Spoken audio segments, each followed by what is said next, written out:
Perhaps we want to look at another example of where significant figures come from. We can go ahead and we can imagine a ruler. So a ruler may be marked out in terms of centimeters. So 1, 2, 3, 4, 5 centimeters. And next to the ruler we place, I don't know, a nail or something. And so the nail maybe looks something like so. And we're asked to read the length of the nail. So we know that that's 1, that's 2, that's 3. So if we line it up against the 0 mark, we know it's somewhere between 3 and 4 centimeters long. So maybe we go ahead and rewrite 3 to 4 centimeters long. Or maybe we write it's definitely more than 3, so it would be a lie to say it was 4. Or maybe we say, well, it rounds up to 4. So what's the best way to write this? And normally what we do is we actually make a guess. We make a scientific estimate, I suppose, and we say what fraction of the way is it between 3 and 4. And I'm going to go ahead and I'm going to guess that's about 7/10 of the way there. So my best guess is that it is 3 and 7/10 of a centimeter, so 3.7 centimeters long.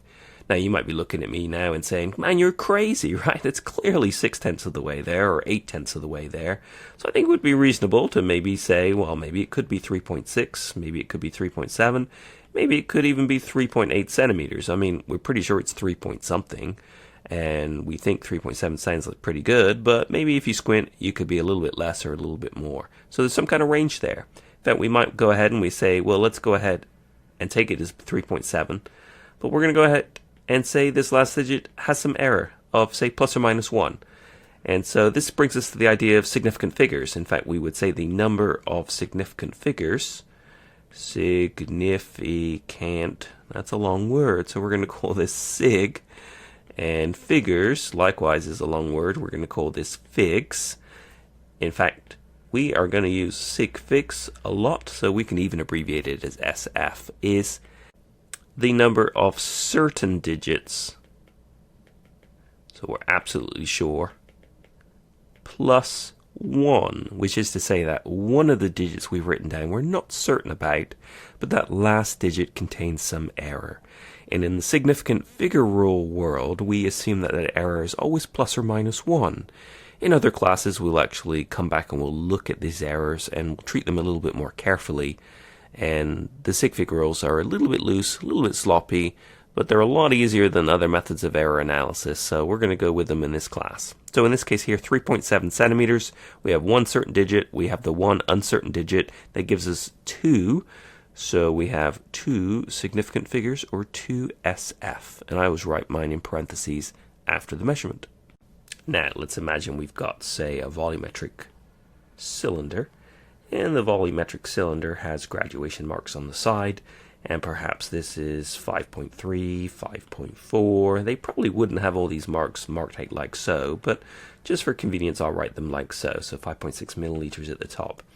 And perhaps we have our liquid inside, and it looks something like that, and we are going to read that volume, and so we're always going to sort of read it at right angles.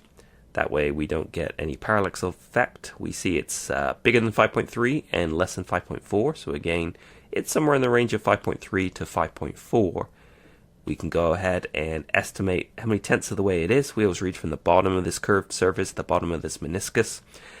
And I think it's about halfway there. So it's 5/10 of the way between there. So I would read this as 5.3 and 5/10 of that unit, so 5/10 of that division, so that would be 5.3, and I would add 0.05 to that, so 5.35 milliliters. Again, these are certain, and this has some uncertainty of plus or minus 1, and so all told, this measurement here would then contain 3 significant figures. So 5.35 milliliters would be our way to read this scale. 3 significant figures would be a measure of the certainty, or if you prefer, the uncertainty of that measurement.